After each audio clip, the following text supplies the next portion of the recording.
there! If this is your first time listening, please note that this podcast is rated 18 plus, as there's a lot of swearing as well as some mature topics that we talk about. Viewers' discretion is advised. Now, if you're under 18, or you just so happen to be a pussy, then get out! Now! Otherwise, enjoy the show!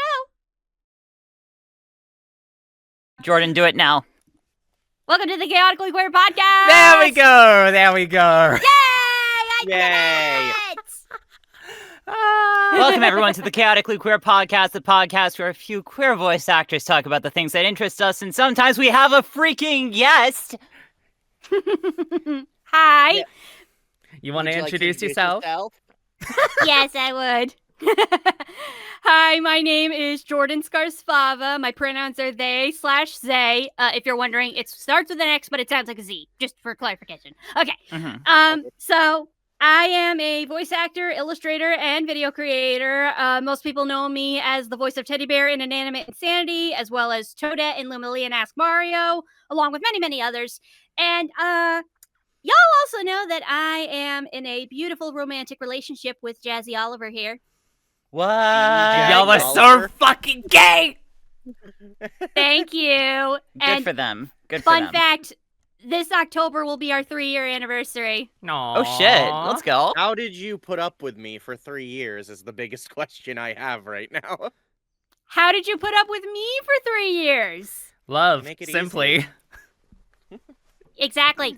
This is going to be the entire podcast. Chloe, neither of us are going to get a word in. It's just going to be this back and forth. This is the Jordy and if Jazzy you Power Hour. If you want at least 5 or 6 minutes to, chime in, then we can give you a 5-6 minute break, and then we'll come back in and gush about each other. Oh, totally. I'll just use the bathroom. I'll be right back. Okay. Okay. Get all your sisters Nah, now. I'm here. But yes, I decided to hop on into this one because I've seen that y'all have been doing a Ghibli movie marathon, which awesome job, by the way. Who snitched? Sorry. Nobody. I stalk y'all with my ears. Wow, that sounded bad. I was gonna say I have a stalker. Well, I would, you yes. know how, Missy, you know how you were saying, I'm in the walls of the podcast? No, Jordy is actually Jordy is actually inside the walls of the podcast. I am in your walls. God You know, damn it. admittedly, They're with- in their walls. Admittedly, with how public a profile I have on the internet, I'm surprised I've managed to avoid real life stalkers. So, Thank God. Ugh.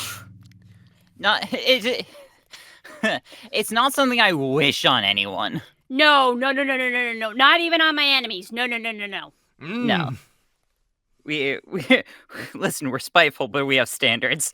right? Yeah, exactly. But anyway, I heard y'all watched Howl's the Moving Castle, which is something that I watched a few months ago, but I looked back on it recently, and I wanted to give my R&R about it. Let's Hell yeah. begin.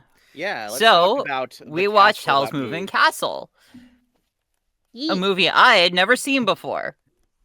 And as tradition, Missy, what did you think of it? With it being your first time watching it. I thought it was okay. Okay. And it's some Okay. very high highs. Let's just say that. Mhm. And I loved the world building that was never this movie does the wonderful Ghibli thing of laying out the world and not explaining the intricacies of how anything works, and you're just like, okay, I'm immersed. Indeed. We live here now. Yeah, that's pretty much how I felt too when watching it. Like, I'm not gonna mince words. It's currently my favorite Ghibli movie, next to probably Whisper of the Heart. Ooh. Billy Crystal, one of the better guest comedians.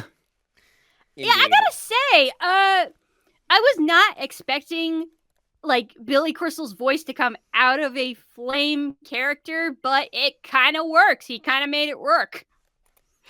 We need editing, Chloe. We need a brief section of Howl's Moving Castle where Calcifer opens his mouth, and it's the Mike Wazowski yell. I was about to. God, I was gonna say. I was gonna say. First time I ever watched this movie. I immediately just had the words "Mike Wazowski" come out of my fucking mouth because I was just like, "Oh my fucking god, it's Billy Crystal." Oh my god, it's Billy Crystal. Oh my god. In my defense, But I was yeah, like 11 or 12 when I first watched this. You know what? Fair. I actually just watched it a few months ago because, like, I haven't really watched a whole lot of Ghibli movies growing up, but I did want to, like, you know, try to watch some new material with the family, and that was one of them. And again, I really liked it, and I gotta say, I think one of the things I said to Jazzy was, I really liked how. Now, just disclaimer, I am a lesbian, but I did find the prince, not the prince, what's his name? Howl, to be quite attractive, and part of me wishes he was trans. I could see a lot of like trans femme like artwork of like of Howl if there isn't already, quite frankly. So I had the same reaction. Every Yay. gay woman's exception is Howl from Okay, Howl's Moving Castle. I'll be real though. Howl gives more trans mask vibes more than anything, to be honest. He kind of You know does, what? actually. Now Fair. that I think about Very it. Like, fair. In terms I- of, I go think ahead. it's the confidence. Yeah, probably. It's the confident facade and persona that just like draws you in. Yeah. And then when he pitches a fit in the at the like 1/3 mark in the movie, you're just like, oh yeah, this is someone who you need to take care of. Oh no. I'd argue that's more like an autism meltdown more than anything, because, like, yeah, if someone went through my stuff and just fucked up my system like that, I'd just be like, what the fuck? What's going on? Yeah. In terms of where I stand on Howl's Moving Castle, it's one of those Ghibli films where my opinion has remained relatively stagnant on the film from the time I first saw it through repeat viewings to now, in that I think it's a really, really good film, but I don't think it quite reaches the level of great that I tend to expect from Ghibli. I like the characters. It's honestly one of the most likable casts I've seen from one of these movies. The animation's gorgeous, even for the standards of the company. Good God, that bacon! Oh my god, yes, the bacon. I remember I first saw that clip, like, for a Binging with Babbage video. For those who don't know, he's like a YouTube cook or whatever. Oh yeah. Makes really good meals. Yeah. But, yeah. And then seeing it again on the big screen, oh, that is awesome. I want that bacon. Yeah. I believe Howl's Moving Castle is like one of the movies that people point to when they say the words Ghibli food. Now, I think this film's biggest strength, which kind of becomes its biggest weakness, funny enough, by the end, is Miyazaki was very much influenced by the shit going on in Iraq at the time the movie was being made. Like, this was 2003, so it was still... The movie came out in 2004, but... 2004, but probably being made during 2003, so... Yes. Yeah, that would make sense, yeah. Right, so there's a lot of influence on his view of not only this particular war, but war as a whole, but definitely influenced by what was going on in Iraq at the time. And I think what that aspect of the film is particularly poignant, and I really like it. My problem is that at the end, they kind of rush it to a really clean resolution, which, like, felt un-Miyazaki to me. This is where you and I disagree. I enjoy a really, like, whole commit to the bit, cheesy fairy tale ending. That's fair. So, like, I can respect it. The movie has told everything that it wants to, and it's just, all right, we have said everything we want. We need these we're gonna clean up our toys and give the happily ever after shit. I don't know. It just felt like they rushed it to, like, oh, the prince is saved. This one guy will stop everything. Hooray! Yeah. This one guy. By the way, spoilers. That's Scarecrow. Oh my god, Jordy. I'm a simp for monsters, especially scarecrows. I will not Voiced apologize by Crispin for my Freeman, what? obsession. Oh no! He has the- Oh and wait, he has- do we have a monster fucker on the podcast? Yeah. Yeah, let's go! Let's go. Well, yes, obviously. And it doesn't help that he has the voice of Crispin Freeman, aka Alucard from Hellsing Ultimate. Oh yeah, that guy. Yeah. And also Toga from walks. Wait, wrong Alucard. Sorry. and also Toga from Revolutionary Girl Usada. Mm-hmm. Mm-hmm. It all Right, comes back to Usada eventually. And also just Christian Bale is really good in this movie. Yeah, Oh, he is. it's funny hearing the bits where he's like that big monster bird thingy and he's doing what's basically a pre-Batman Begins Batman voice. I was gonna say, this is like a year Oh, before yeah. he does Batman, and like, my god, he was already like signaling that he was gonna be really good. Like, yeah, there are times where he's talking as Howl where it's like, God damn it, I can only hear Bruce Wayne. Like, Okay, now, you know how we were doing like the Mike Wazowski like scream over like Calcifer? I need like, I need Hal's breakdown over like his beauty, like over clips from Christian Bale's Batman now. if you need me to edit some of those for you, I do specialize in shitposty stuff, Chloe. So Do it. It's true. Perfect. She does. She does. yeah, I'll be sure to do that. You do both of but yeah, those, I will put them directly in the podcast when we talk about them. sounds Let's good to me. go. But yeah, Yes. but yeah, I really like Howl's Moving Castle. Like I said, I think there's a lot that is so good about it, and I feel like if it wrapped up a little better, it could have been in my personal top 5. But as is, it's a movie I really like, and as a result, it's still kind of near the bottom of my own personal ranking. But again, that's just the problem with doing a Ghibli ranking because we're weighing pretty good film versus masterpieces. Transcendent work Yeah, of art. Yeah. that's fair. That's fair. Mm-hmm. But I will say this, just a couple things I wanted to say before we move on. I really love the woman who plays the old version of Sophie. She did a great job. Oh yeah. Now, Gene Simmons. I don't Yeah. quite remember. Did she have a British accent or no? Because I feel like the accent might be inconsistent, but I don't know. I don't remember her having an accent in the movie. Yeah, I remember younger Sophie had an accent, like a British accent. So that's just the one thing that I am picky about, but it's not that big of a deal. And one of the moments I really liked that I found pretty hilarious was the part where she took the dog to walk up the stairs and then the witch was just sweating by the time she got Just up there. melting. Yeah. Yes! That was so fucking funny. I couldn't help but like it so much. But yeah, I still really enjoy this movie. Like, again, I don't consider it in my upper tier of Ghibli, but it's still a movie I quite like a lot. So, yeah. Mm-hmm. Yeah. And this is where I come in and say that, like, top 5 Ghibli movie personally. At least in this Yeah. point, That is fair. at least in this point of the at this point of the marathon. And this is what it is exactly what I said when we started off on the trend with Mononoke. This is the peak era of Ghibli, but this is where the end of that peak period is, in my opinion. Oh, God, next is Tales from Earthsea. I Yeah, forgot. I'm God. sorry to have to tell you God this, but damn it. this is the end of the golden era. This is the end of the peak era of Ghibli. Like, this is where it ends right here, because immediately following on from this, it's fucking Tales from Earthsea, and it's like an up and down roller coaster ride from there in terms of like quality. And it all comes down to the fact that Goro fucking Miyazaki is looming over us. Yeah. And here's the thing. I'm gonna have my mild defense of Goro Miyazaki as a filmmaker when we get to Tales from Earthsea. Doesn't mean I like the movie, but I will have some mild defense for the man. Yeah. Well, this is where I get off the bus. Have fun, guys.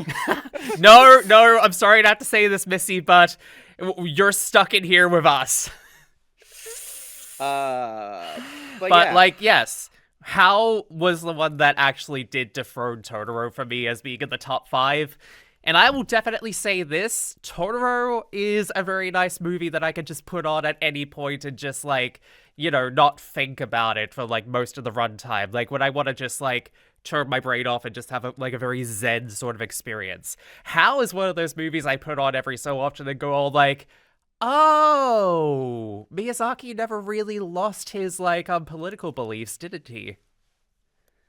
No, like Fair. a lot of like God, political Miyazaki is favorite Miyazaki though. The next film we have from him, which is a couple films down the line, Ponyo, is mostly wholesome fluff, which I love dearly, and I'll have my own praise for that one when we get to it. Last Ghibli film that I have seen before. Mm-hmm. Mm. No, I'll just say right now, Ponyo after Tales from Earthsea is going to be a breath of fresh air, which is ironic because it's a movie about fish. Hey, I love all the paños. But yeah. I did watch that too, and it was so cute. But I know you guys will talk about that on a later day. Yeah. Yeah. But yeah, it's just like, Howl is one of those where it's just like, I will definitely be the one to say that, yeah, it's not as great as the other movies that have come before this point. Hell, like, it's like it was like a very close one between this and Totoro, to be honest. But like, there's a few bits here and there that really kind of cinch it over the line for me personally.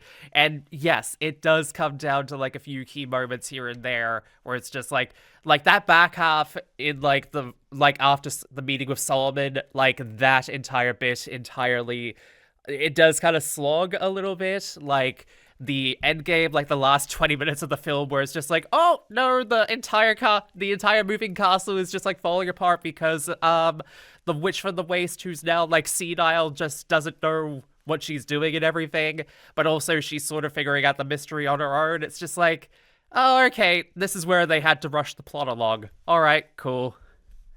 Mm-hmm. But still, I still come back to this movie like very regularly, to the point where I argue it's like, especially in terms of like what Ghibli does in the 2000s, it's definitely one of the best ones for this period. And it's why I also regularly will say this is like where the peak era of Ghibli ends. And like, this is where like from Mononoke to Howl is just like, it's peak. Fair. So in terms of the overall podcast ranking, you go ahead and put the visual there on where exactly it is. Yes. So podcast ranking goes from bottom to top: Grave, Palm Poker, Nazca, Ocean Waves, Only Yesterday, Porco Rosso, Yamada's, Castle in the Sky, Cat Returns, Howl's Moving Castle, Totoro, Kiki, Mononoke, Whisper of the Heart, and Spirited Away. Good stuff. Wow, impressive. And I get the feeling Grave is not going to be at the bottom for that much longer. I think Probably it's an injustice not. it's at the bottom, personally. Like, under Palm Poco, are you... God, I hate this ranking. Anyway. Well, it all comes down to like a bunch of different factors, and rewatchability is one of those main factors. I would rather watch Grave of the Fireflies over Palm Poco, because, like, it's a dark movie that's hard to get through, but it's a good movie, and it's shorter, so... Not to mention, you don't have to keep staring at squirrel balls. Yes. But anyway, I thought I'd take some time to do what I did last time and kind of Squirrel nuts, derogatory. and kind of, shotgun... Continue, Jazzy. Like, shotgun films I've seen from, like, this year, over the last Shotgun. month. Yeah, what was the last film I talked about on here from 20... Was it Fantastic Four? It was Yes. Fantastic Four, yeah, I remember. Okay, so I have the list here. So since Fantastic Four, I've seen 5 new films from 2025 and one Holy film I shit. want to talk about again, just because I got the chance to see it in a theater this time. Okay. So the first film I saw since the last podcast was the new Naked Gun movie. I still need to see I have it. been curious about that one, actually. It's probably the funniest movie I've seen this year. It's not the best, but it's absolutely the funniest. Nice. They managed to recapture the energy from what I've seen of the older films before. I haven't watched the older films fully, keep in mind, so I'm kind of going based on clips I've seen. But it absolutely recaptures the same energy. The jokes are a mile a minute, and a lot of them are very funny. Liam Neeson's performance is fucking outstanding. He's very good at saying the most ridiculous things with a straight face, and I love him for it. Pam Anderson was surprisingly very good in this movie, which is something I was not expecting to say. But yeah, it was very funny. Not much else to say. There's a bit with a dog that made me lose my shit in the middle of the theater. That's how funny it was. If you know, you know. Got it. Also, it does, even though this joke was in the trailer, the O.J. Simpson joke made me absolutely laugh super hard. So, I give that one an 8 out of 10. It's good. Nice. All right, good to know. Next is Weapons, the new horror film from Zach Krieger, who did Barbarian, which I didn't see. So And also of Whitest Kids You Know fame. yes. I gotta be honest. This is my new favorite film of the year, beating out Sinners. Oh, I'm seeing this one today, most likely, actually. I cannot exaggerate how goddamn good Weapons is. I know a lot of online critics have been giving it a bit of shit, but that's because, I'm gonna be real for a second. Cis men don't understand what horror comedy is, and that's sad. They need to stop reviewing horror comedy. Like, they're Cis not men allowed also need to anymore. stop reviewing lesbian comedies. Yes, please. Yeah, just stop, please. Yeah, get off our asses. It's a very good, like, and here's the thing. Yeah, it is largely horror comedy, but there's also just long periods of time where it's straight up horror. It manages to balance the two quite well, and in a way that I thought was really well done. And I don't want to spoil anything because it is a movie that's it is advised you go in as blind as possible. In fact, I kind of wish I didn't see any trailers for this movie, quite frankly. But even then, that didn't stop it from being as good as it was. I was still impressed with everything that happened. The acting was amazing. The scares were very good. The humor was both genuinely funny and oftentimes uncomfortable, but I mean that in a good way. Like, there were bits I was laughing, but I was, like, concerned I was laughing. It is a very good movie. I liked it a lot. Definitely watching it again. Favorite film of the year. Perfect 10. All right. Wow. Oh, I'm really excited to see this one now. Let's go. The Bad Guys 2. I yes. liked the first Bad Guys fine enough. It wasn't great, but it was fine. I liked this How's one that a one bit- character, Jazzy? Which one character? Web. The one you talk about in your Letterboxd review. I talk about two characters. One I really love and one I really hate. Which one are you talking about? The one you really loved. Oh yeah, Sapphic-coated Tarantula. She's the best. Hey, yo. And she's still great here. I ship her with the boar who's voiced by Maria Baklava. So this one's good. This one is quite good. I enjoyed it. It was definitely a lot funnier than the first one. The animation was a lot punchier. I thought it was still well done. Get rid of that fucking piranha, please. I hate him. Yeah. Also, I might be a furry just after seeing the villain in this movie. Oh You boy, mean you let's weren't go. already you weren't already you a weren't furry already? before? Exactly. Anyway, But could I chime in for a quick second, Jazzy? sure. I'm just gonna say this, like, I don't think The Bad Guys is really a franchise for me. Like, I watched the first one and I was kind of bored of it. I thought it was okay at best. But I watched the second one with my family, and I will admit that it's a lot better than the second movie, but still, I don't think it's something I'd personally, rush in to see again. But I'll give credit where it's due that it is good. It's just, as someone who generally enjoys heist films, this is like such a fun franchise to me. And I think that's where I enjoy it, especially. Like, there's a lot of clear Fast and Furious vibes to some of the bits, and y'all know my soft spot for Fast and Furious. I'm just so- gonna ask, when you say heist movie, are you talking more Ocean's 11 or are you talking Fast and Furious? Fast and Furious, a bit of Clear Loop on inspiration though in between. So Ooh, okay, yeah. I'm probably gonna blow your mind here. I have not seen the original Bad Guys yet. That's fine. fine. It's a fine movie. Like I said, my biggest problem is it's a bit standard and predictable for an animated film. This one actually went in a few directions I wasn't expecting, and I quite enjoyed it for that. So yeah, I'd say it's a good movie. If you had to pick one to watch, I'd say pick this one. I give it an 8. Oh, this next one I'm looking forward to talking about. Oh, Oh. Oh boy. no. So you know how the internet exploded when Amazon released a little film called War of the Worlds? Oh no. Oh, No, no. What? no. I've never heard of this. You never heard of this? Or at least I don't remember. Can you refresh me? It's the Ice Cube movie where he's just reacting to things with dull surprise. Oh, okay. This, I've only heard of it. I didn't know what it actually was about. yeah, no. This movie got memed to death the minute it came out, and so my roommate and I agreed we had to watch it. Like we had to see what the big deal was and how bad it was. This is one of the worst fucking movies I've seen in my life, and I loved every minute of it. Oof. It's hilarious. It's hysterical. Nothing about it is good. 1 out of 10. I laughed my ass off. Okay, then. Proof that horseshoe theory is real. I need to tell you guys the climax of this movie, though. I don't care about spoilers. I need to tell you the climax of this fucking movie. Oh, don't worry, I was already spoiled on it. So this movie has a lot of Amazon product placement, and it's really bad. Oh, jeez. Fucking hell. And there's a character played by Roderick from the Diary of a Wimpy Kid movies who's like an Amazon delivery guy.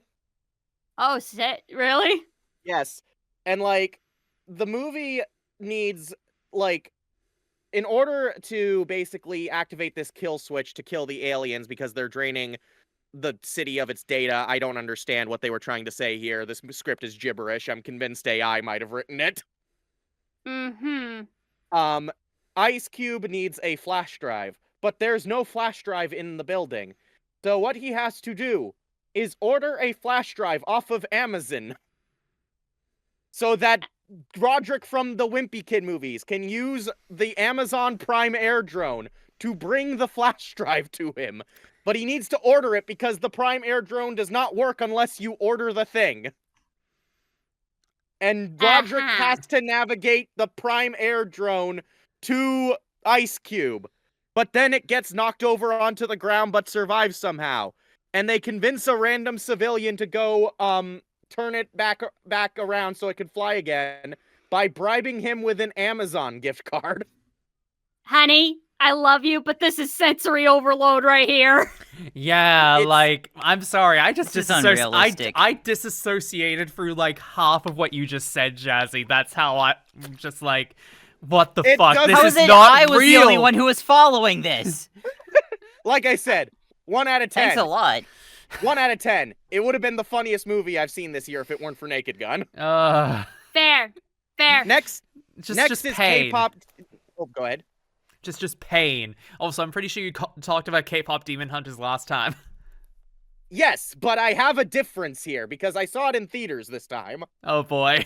I still plan to watch this. I still have not seen this. Okay, I'm just gonna take a brief aside to say I saw it in theaters with the sing-along release that happened last weekend. Nice. There was a what?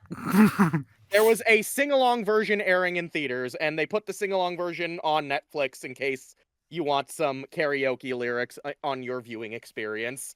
It was fun. I really enjoyed it. It's still probably one of my favorite movies to come out this year. I gave it an 8 initially, but those rewatches have made it just better and better for me. I'd go around between a 9 or a 10. 10 on a personal level. Ooh. Yeah, I also really love K-pop Demon Hunters, honestly. Like, at first I gave it an 8 just because I wasn't really sure about the plot of the movie, like the story itself. But after rewatching it and understanding more of it, as well as, you know, the music, like, I have to agree, 9 out of 10. And I'm so proud of my 11-year-old niece, Audrey, because she knows all the lyrics to Golden, and I'm just so proud of her. Well, yeah, because kids have been singing the lyrics to the music to this movie alone has become a phenomenon, and I say that as a teacher. Like, Yeah, like, that's true. I just hear the kids just randomly singing it a bunch, so. This Yeah. movie single-handedly got an entire generation to listen to K-pop.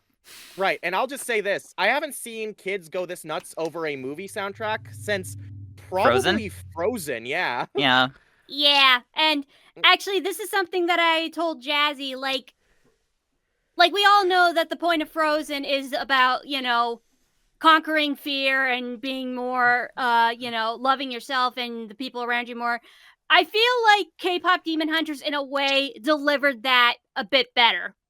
Yeah, I agree. Yeah, I would actually go down that route as well to agree with that point. Especially because, like, it doesn't feel like it's specifically, like, only for, like, one specific target cis white feminine audiences. Like, it goes throughout the whole spectrum, I'd argue, for K-pop Demon Hunters. Yeah. There's so many different groups, so many marginalized groups that found something to relate to in this movie, and I find that so goddamn beautiful. It's really good. Also, it does not have a shitty plot twist villain. Nope. But anyway, yeah. So yeah, 10 out of 10 after multiple rewatches and a theater going experience. So You know what's wild? I don't even think of Hans as the villain of Frozen. I've just sort of like retconned him out of my brain and just replaced him with the wolf boss from Kingdom Hearts 3. you know what? That's probably the best way to do things. I'm like, Sure. I'm like, sorry. There's a twist villain in Frozen. Oh yeah, right. That character who basically doesn't exist except that character who's basically just like the finger of plot. Yeah, listen, King Candy did it a whole lot better in Wreck-It Ralph than Hans did in Frozen. Well, yeah, King Candy's the GOAT in terms of villains. So. I love King Candy. He's my favorite. But anyway, and the last of the films I saw from 2025 was I actually watched about a couple hours ago, actually. Oh? You're hearing it here first, everyone. I saw Thunderbolts, another film from the MCU. Yes! A franchise I have totally had positive things to say on previous episodes of this podcast. Just have Chloe, a montage. quote Jazzy from last episode. I'm literally just gonna throw a supercut of like a bunch of things that Jazzy has said about the MCU movies in the last 12 months in this area. All right, so I wasn't exactly kind to the MCU movies of this year especially. I think they've been duds. I really didn't like Brave New World, and I'm one of those few weirdos who thought Fantastic Four was kind of bad. Okay. So Thunderbolts was not a movie under my radar, but my roommate was watching it, and I thought, sure, why not? I watched it. Oh, so they can make good movies. Yeah, right? Like, that Funny. surprised me. Like, damn, this was actually good. It's nice to have an MCU movie that lets the characters talk like people and not like quip-spewing machines. Yeah, not to mention the fact, like, it's so sad, but in a very good way. This was a dark movie in places, and I was impressed at where they went with some stuff, particularly with its villain, which I really liked. Wow, okay. Like, the characters are interesting. The acting wasn't phoned in this time, amazingly. Like, Florence Pugh was amazing. Much better than she was in Black Widow, I can tell you that much. I thought you were going to say much better than she was in Puss in Boots, but I disagree. I was gonna say, I liked her in The Last Wish. What are you talking about? I've heard other people say otherwise, but it's fine. Well, I was gonna say, I like Florence Pugh in most movies I see her in. It was just Black Widow. I thought she did a bad job, but I don't blame her because most MCU films are slop. Plus, that was during the pandemic where things were kind of Yeah. But yeah, so I liked all the characters. The acting was good, the action was fun. I liked all the dark shit. They actually went into themes of like depression and loneliness, which I wasn't expecting a fucking MCU film to tackle. Yeah. Like, I might watch this one again, guys. Like, Hey, Hello? if you decide to watch it, I would love to watch it with you if Yeah. you'll have me. oh yeah, like I might watch this movie again. This clicked with me far more than I thought it was going to. The only thing I didn't like was I thought the color grading and lighting looked like ass, but that's about it. Like, Yeah, that's fair. Like, as long as everything else was good, I'd say that's pretty Like- well done. like go back and re-edit this film and give it a more appealing look, and I think you'd have like a solid 9 or even 10, I dare say.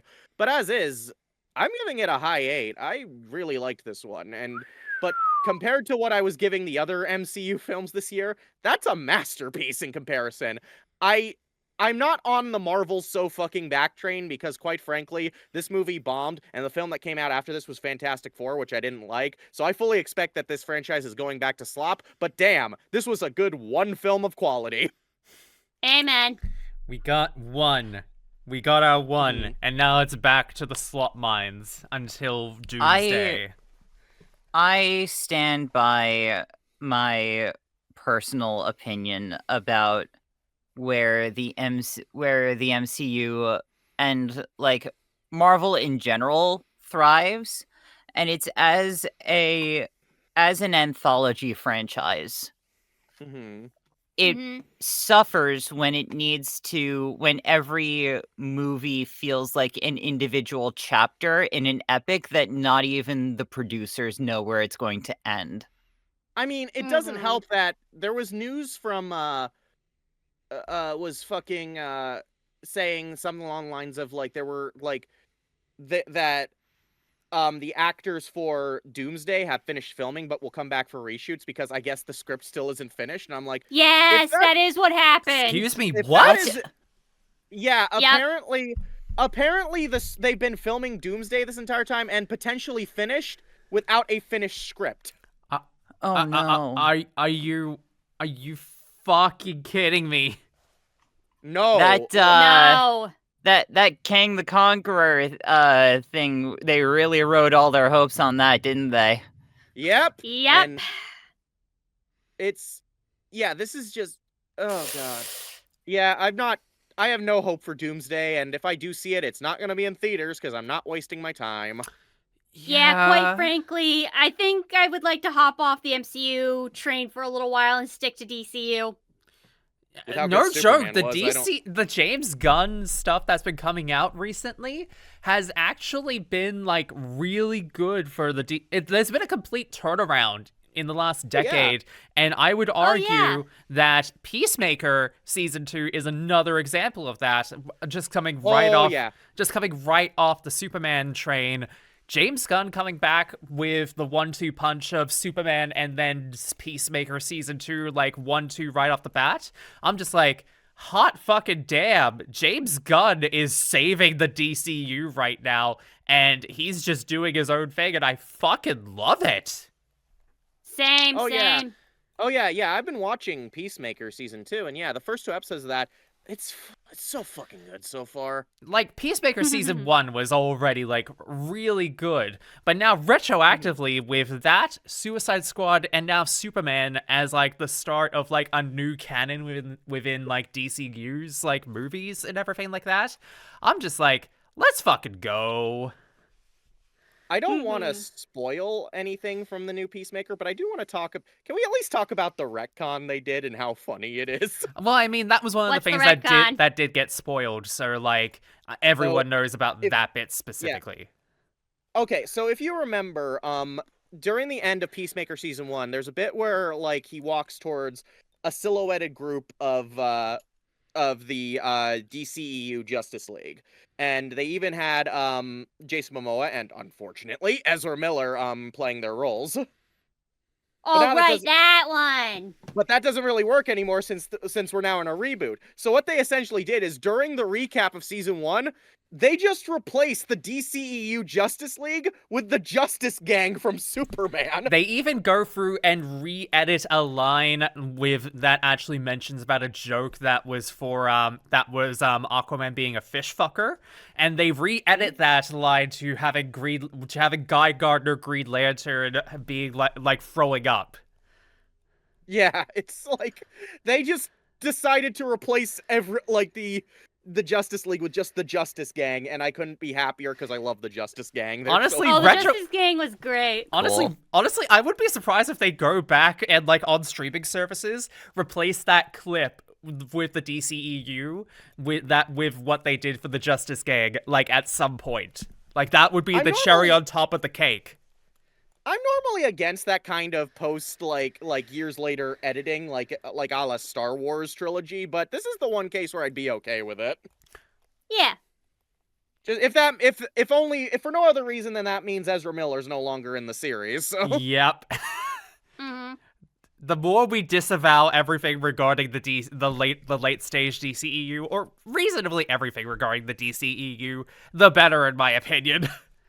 I'm gonna say keep like some of the stuff in the middle of the DCEU. Like, I mean, like it's obvious that they kept the Suicide Squad, James Gunn's movie, in canon, which I'm happy with because I really like that one. But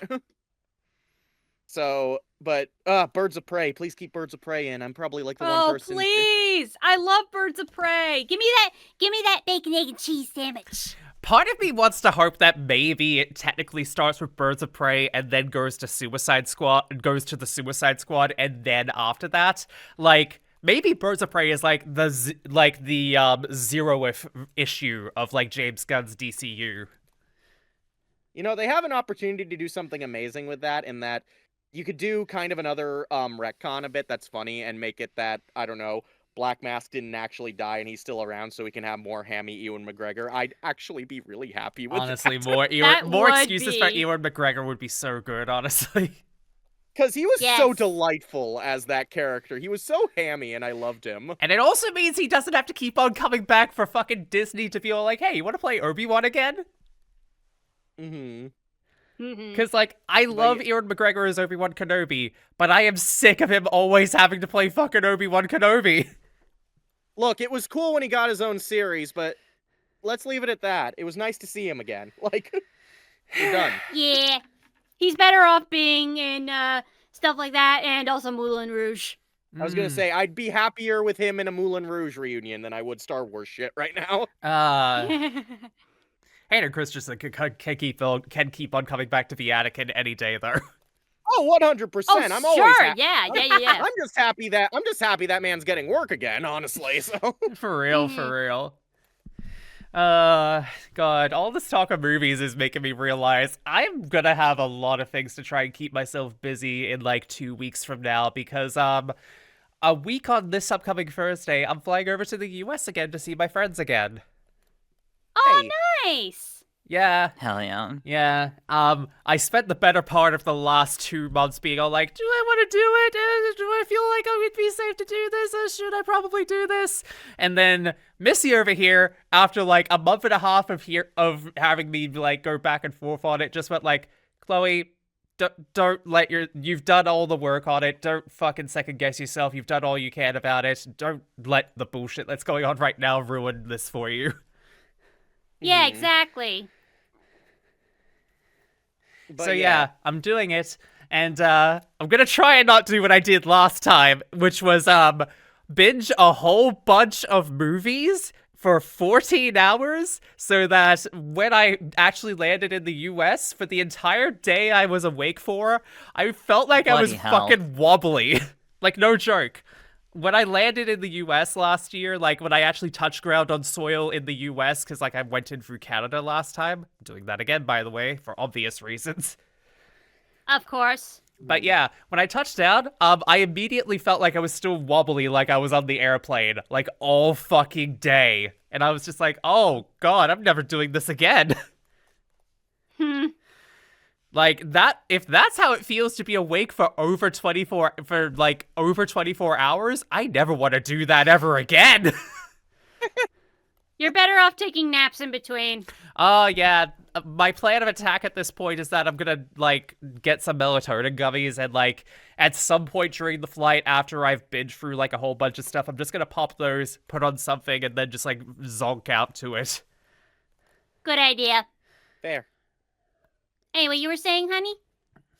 Oh, I was gonna say, I was gonna ask if there was anything else people wanted to talk about and stuff, like if Missy or even our guests had anything. Oh, I mean, Lucy Edgerunners came out in Guilty Gear Strive, finally. Cool. Yay. Cool. She's so much fun. Oh boy. So, I mean, those who know, those who don't, gonna fucking find out. I played Guilty Gear for pretty much since it came out. Never been like particularly good at it, but very recently got like super back into it after I got a controller that no longer obliterates my wrists. Disability fun. And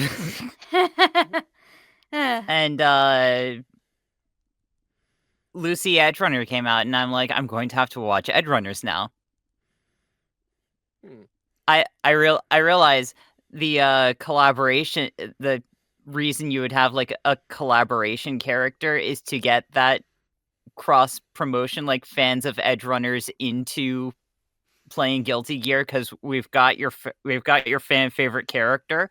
They do it really well too, and I'm just like, huh. What if you were trying to do promotional stuff or like to get people who liked this one anime tie-in anime for a game into like your fighting game, but instead you got fighting game fans to watch your tie-in anime? Oh, what the fuck?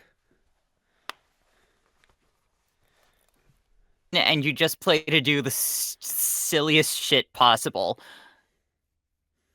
Yeah, I understand that. I love fighting games, but I know that I'm not like a pro at it. Like I am a button masher by nature, and Hell yeah. 2D games like Guilty Gear Strive, like Blaze Blue, and hell, even Skullgirls. Those controls are really hard to get used to, but it's just fun seeing all the different moves and the different costumes and just enjoying the art of it all. That's what I really love about games like that. It's the art. For reals. Yeah. I ADHD brain, and Chloe caught me slipping yesterday. Like the games that I need to play are games where I press button and I get immediate like world exploding instant gratification. That's a funny way to describe it. Is this because I instantly shamed you when you spent like several months saying, "Oh yeah, I'm done with Hoyoverse games," and then yesterday you were just like, "So I decided to get back into." So I was tempted to play Zenless Zone Zero. Yeah, that. Which is the Devil May Cry like, which is a disservice to Devil May Cry. But yeah, I remain mercifully clean of Hoyoverse games. That's very fair. You have not relapsed onto Hoyoverse. I haven't relapsed. The worst I have is Horse Girls.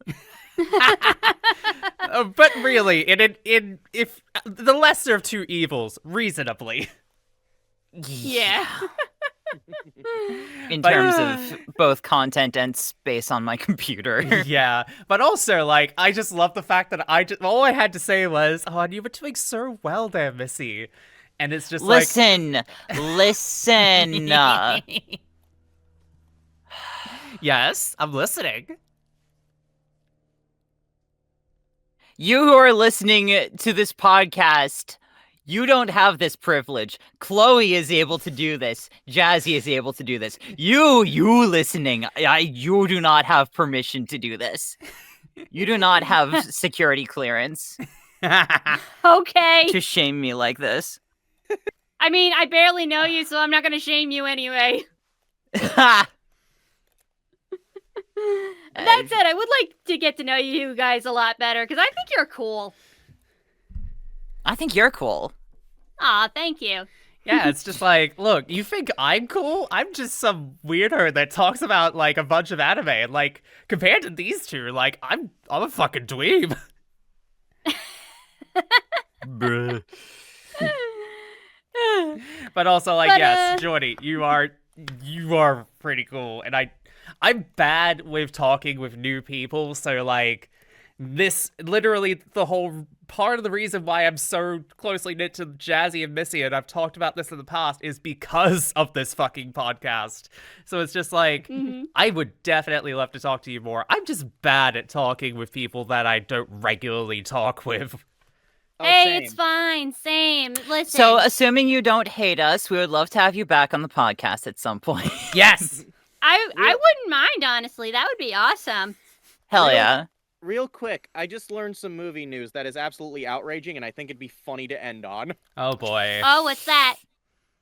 So, Disney released a synopsis for an upcoming movie of theirs called Hexed, and I want you to listen to the premise of this movie. And I want you to tell me if it sounds any bit familiar to something else they made, and you'll see my problem. Okay. Oh, God. The film follows a teenager and his mom, who discovers his weirdness is actually hidden magic that transports them to the world where magic can run free. Wizards of Waverly Place. You got your straights in my owl house. Yeah, no thanks. Get the fuck out. You got your straight people in my owl house. Hurt. Oh, yeah. So what are that's you all up another thing. to? It's just pain. Here. Just so much pain with that one, honestly. I just couldn't say anything immediately after the fact. Yeah, no, but, yeah, if you want to know what's been up with me, first of all, well, now that Jazzy mentioned it, she's been showing me Owl House, and I find it very, very entertaining so far. Yes, we just got through the Grom episode, and it's Hell the yeah. best. Hell yeah. It's so cute. I will love it. definitely say on that front, if you're loving Owl House, and if you especially love it by the end of it, Dana Terrace, their new project, has just been announced literally yesterday. It comes out September 19th, and oh my god, it looks like it fucks. Yep. Oh yeah. Yes. Yes, it does. I gotta think say, it's funny seeing...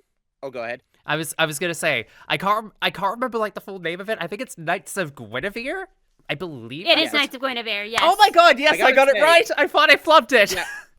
So they did Nope. a cast reveal today, and I gotta say, it's funny seeing another Glitch production where I know a few members of the cast, so... Let's Yeah, go. and actually- Wild. One of the VAs is actually a part of a project of mine called Tales of Annualia. Oh, let's go. Let's fucking go. Yes, I is it? haven't seen Erin Lundquist in so long, and I'm so glad to see her again in something like this. Like, Mine- now that I know she's in it, I'm definitely gonna watch this now. Yeah, one of the VAs is Michaela Laws, who's responsible for getting me into my first anime, so... Yeah, Nice. I saw Michaela announce it like an hour ago on BlueSky. Yeah. Yeah.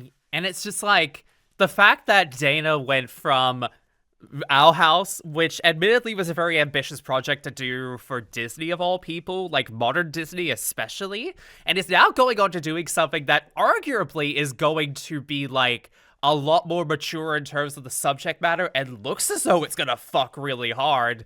Like, this is gonna be like really good. Like, between that and Rebecca Sugar coming back, we're coming back with a vengeance for queer creators. Mm. Fuck yeah. With a vengeance Uh, from queer creators. Yeah. Well, yes, of course. Let's see. So there was that. As of Tuesday, 4 days ago, I have now turned 32 years old. Wild. Let's fucking go. I say this respectfully, Jordy. You do not look like you are in your 30s. Like, I thought you were closer I get to like that. I thought you were closer to like my age personally. There are people who get surprised when they hear that Jordy's the older one in the relationship. Yes, can yes, imagine. like, listen, Wild. I get this a lot. Not just online, but also at work, everywhere I go. And it's because my mom and I share the genes of looking much younger than we actually are. Hey, same.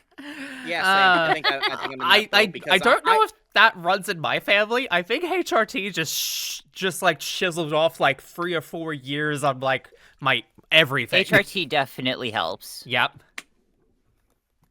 Like, as someone who has both. Like, I get Mhm, clocked as mhm. being a Gen Z at work, and I'm just like, honey, no, I'm closer to 30.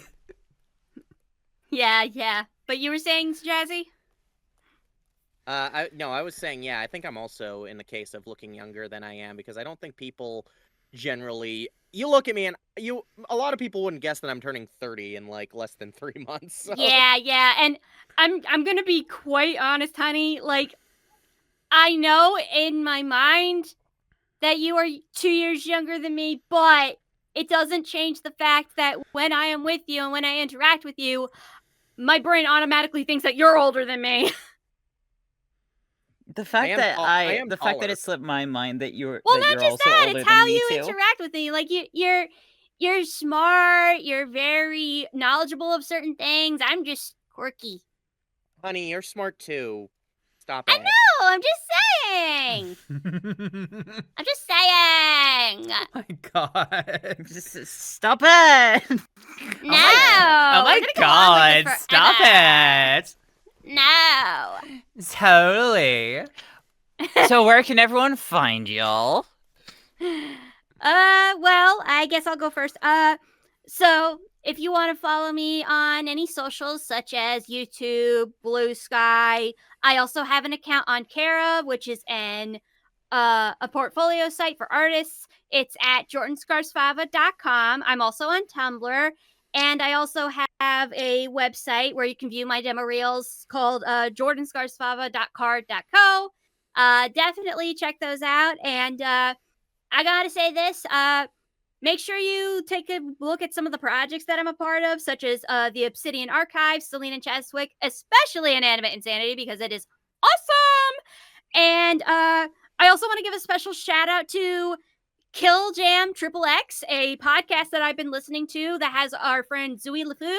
It is amazing. They finished season 1 and they're going to be doing season 2 soon, so please check that out. Hell yeah. yeah. Woo, that was a mouthful. Oh, you were good. You got it. As usual, you can find me at ladyjazzington.bsky.social on BlueSky. You can also find me on YouTube under Jazzy Oliver VO. And I've been more active on Tumblr as well, and you can find me under the same name there. So I may or may not have been following you there more, and that's why I decided to come back. Chloe, where can everyone find you? No, Missy, where can everyone find you? Yeah, I was gonna say, Oh, she's no. the host, you're not. Where, Yes, where someone can gets it! everyone find you?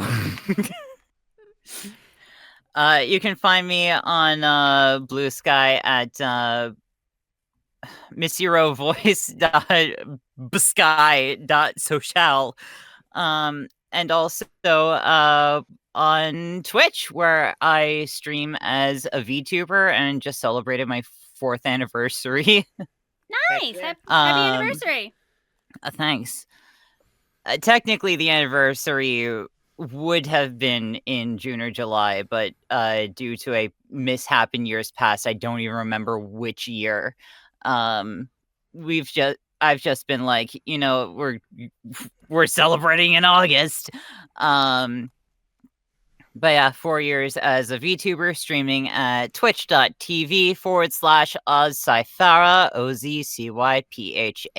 OZCYPHARA, where I do art, digital art animations, frame by frame animations, and play a lot of stuff, including Mild Suffering in Kingdom Hearts Rechain of Memories. Heck yeah. Chloe. Oh yeah, that's on me. Yeah, I was gonna say. Yes, so Were you waiting for someone else to say it for you? no, so everyone, you can find me right here on this channel even. If you're What? not- This is your channel? Yeah, bitch. We were on your channel the whole time? Yeah. But yeah, you can also find me on Blue Sky at chloesunflora.bsky.social. You can also find all my voice acting stuff at chloeorlickvo.com. And that is... There we go. Yeah, and That's pretty much where I've got like most of my stuff. I guess for what I'm gonna be doing here with this one, I guess within like the next like few weeks, obviously I'm gonna be in the United States for like the little bit of September. No details specifically as to where I will be going, for obvious reasons. But Well, hey. I'm gonna try and get a video out like before I go, and especially one after I come back, because I've sort of been lacking on doing videos this past year, and I kind of wanna, be more productive again, especially because end of year stuff and everything like that. Pog. But yeah. So these have That been is my it. co-hosts. No, we're not fucking thank doing y'all it so much again, for Missy. You do Yeah. not get to do it again. These have been my co-hosts, Chloe and Misty, as well as Oh my- Jordy. This has been Welcome my to Whose Podcast Is It Anyway? Where the name of the show is Chaotically Queer, the hosts don't matter. It's mine. Don't matter. Bye, everyone. Bye! Fuck! Bye-bye!